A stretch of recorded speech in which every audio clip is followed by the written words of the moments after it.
कोई भी पत्र लिखने की एक सीमा होती है, लेकिन जब उस पत्र को लिखते लिखते कोई हदों को तोड़ दे तो खबर बनती है। आज 8 किलो का एक लेटर लिखने वाले जीवन सिंह के पास हम आ पहुंचे हैं और इस वक्त जो मैं आपको दिखाऊं तो ये पत्र, जिस पत्र को जीवन सिंह जी समेट रहे हैं, ये लगभग 8 किलो का पत्र है और इस पत्र में बहुत सारी चीजें इन्होंने लिख डाली हैं। इस पत्र में इन्होंने अपनी पत्नी को तमाम घटनाओं के बारे में बताया है। इसके अलावा देश के लोगों को भी ये बताने की कोशिश की है कि करगिल में क्या हुआ, पाकिस्तान ने क्या किया, उड़ीसा में कैसे हालात रहे और जब कांधार विमान अपहरण कांड हुआ तो उस वक्त क्या हुआ था। मतलब 8 किलो का ये लेटर इन्होंने इसलिए लिखा ताकि ये देश के लोगों को, अपनी पत्नी को, अपने बच्चों को, सबको ये समझा पाएं कि इस दौर में इन्होंने क्या कुछ देखा अपने परिवार से दूर रहकर और अपनी नौकरी के दौरान। जीवन जी, आपसे सवाल जानना चाहूंगा। पहला सवाल, ये 8 किलो का लेटर लिखने की क्षमता आपके अंदर कहां से आ गई और कहां से दिमाग में आया कि आप ये 8 किलो तक का लिख डालेंगे? देखो, ये तो मैंने तभी ठान लिया था जब मुझे लगा कि मैं थोड़ा सा मिसेज परेशान हो गई थी मेरी पहले थोड़ा सा। तो उसके बाद मैंने मन ही मन में पहले अपने आप को झकझोरा और थोड़ा सा अपने अंदर जो आत्मविश्वास हो इतना जगाया उसको, ताकि मैं समझूं कि मैं कुछ कर सकूं या ले सकूं, ताकि वह तो क्या पूरी दुनिया समझ सके इस बात को।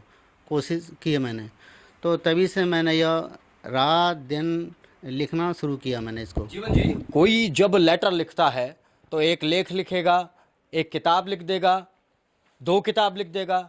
आप तो 8 किलो तक पहुंच गए। क्या उम्मीद थी कि भाई 8 किलो का वजन हो जाएगा आपके पत्रों का लिखते लिखते? यह बिल्कुल, ये तो अपनी एक चाहे धुन समझो, जुनून समझो, कुछ भी समझो, यह तो बिल्कुल मैं लिखते गया। मैंने कुछ यह नहीं सोचा कि मैं क्या लिखूंगा, कितना लिखूंगा, थक जाऊंगा या कोई पढ़ेगा नहीं पढ़ेगा, इसके परिणाम क्या होंगे, यह कोई बिना सोचे समझे मैंने अपने दिमाग में यह सोचा कि मुझे लिखना ही है, लिखना ही है, लिखना ही है, करना ही है, दिखाना ही है, दिखाना ही है, ताकि उन चीज़ों की जो गलतफहमी जो लोगों के दिलों में है मेरे बारे में, पत्नी के बारे में, तो वह उसके गलतफहमियों को पर्दाफाश सके और ताकि उनको पता चल सके, और तो क्या वही नहीं क्या पूरी क्या दुनिया को आपने देखे। परिवार की, पत्नी की गलतफहमियों को दूर करने के लिए पत्र लिखा? क्योंकि इसमें कारगिल का जिक्र भी है, उसको लेकर कोई गलतफहमी नहीं हो सकती। कांधार अपहरण कांड का जिक्र है, उड़ीसा की त्रासदी का जिक्र है। तो गलतफहमी आखिरकार आपको किसकी दूर करनी थी जिसके लिए आप ये लिखते चले गए? नहीं, मैंने तो इसके माध्यम से अपने ये शुरुआत मैंने आत्मकथा में लिखी। उसके बाद फिर जहाँ तक यह कारगिल युद्ध का है और आपका उड़ीसा त्रासदी की बात है या कंधार विमान अपहरण कांड की बात है, यह तो उस दौरान घटी थी, ये पहले मेरे दिमाग में नहीं था। ये तभी मेरे दिमाग में आए जब उस लिखने के दौरान ये घटनाएं घटी हैं, तो मेरे दिमाग में वही रही। आज जब मेरे दिमाग में वही रहेंगे तो मैं और क्या क्या लिखूंगा, मैं और तो बताइए आप क्या लिखूंगा। ये जो जानकारियां आपने इसमें दी हैं कांधार को लेकर, कारगिल को लेकर, ये जानकारियां उस दौर की हैं और ये जानकारियां आपने एकत्रित कहाँ से की थी? अखबारों से, टीवी से या किसी से बात करके?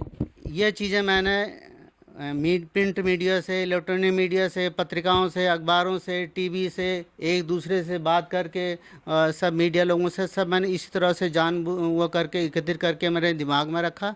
फिर मैंने उसको एक एक करके उसको लिखना शुरू किया मैंने इसको। ठीक है। हाँ जी, हाँ। एक एक चीज़ और जानना चाहूँगा कि आप जब इन्हें लिख रहे थे और आप इन्हें लिखते चले जा रहे थे, बहुत लंबा हो गया इनका वजन, तो इनमें क्या खास है? चाहे वो कांधार विमान अपहरण कांड को लेकर हो, चाहे कारगिल वॉर को लेकर हो, चाहे जो और तमाम घटनाक्रम आप बता रहे हैं उन तमाम चीज़ों को लेकर हो, इनमें क्या खास है और लोगों को इससे आप क्या संदेश देना चाहते हैं?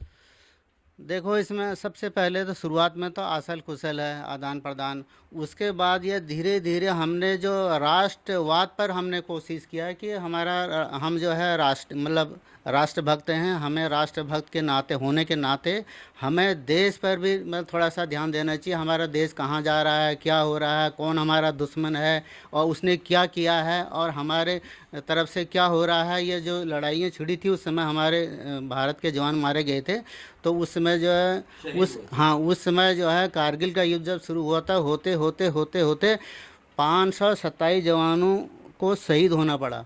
तो उस 527 जवानों की एक एक करके उनकी वीरता तक लिखी है। तो इसे आप राष्ट्र भी कह सकते हैं, राष्ट्रभक्ति भी कह सकते हैं, राष्ट्र का एक सम्मान भी कह सकते हैं, राष्ट्र के वो एक वो भी कह सकते हैं कि मतलब एक बताना समझाना। हाँ, जिसमें राष्ट्र भी आता है, ऐसा नहीं चिट्ठी में राष्ट्र भी आता है इसमें। जीवन जी, आपको हमारी तरफ से बहुत बहुत शुभकामनाएं। आपने 8 किलो की चिट्ठी लिखी है, उम्मीद है इसे सरकारों द्वारा देखा जाएगा और इसके बारे में संज्ञान लिया जाएगा, समझा जाएगा और उन लोगों तक पहुंचाया जाएगा जिन लोगों को आप ये संदेश देने की कोशिश कर रहे हैं। फिलहाल जीवन जी के इस जज्बे से आप भी प्रेरणा ले सकते हैं। अगर कोई चिट्ठी लिखता है और 8 किलो तक वो पहुंच जाती है तो आप समझिए जज्बा कितना मजबूत था। अपने सहयोगी राजन के साथ में नकुल चतुर्वेदी, एन भारत।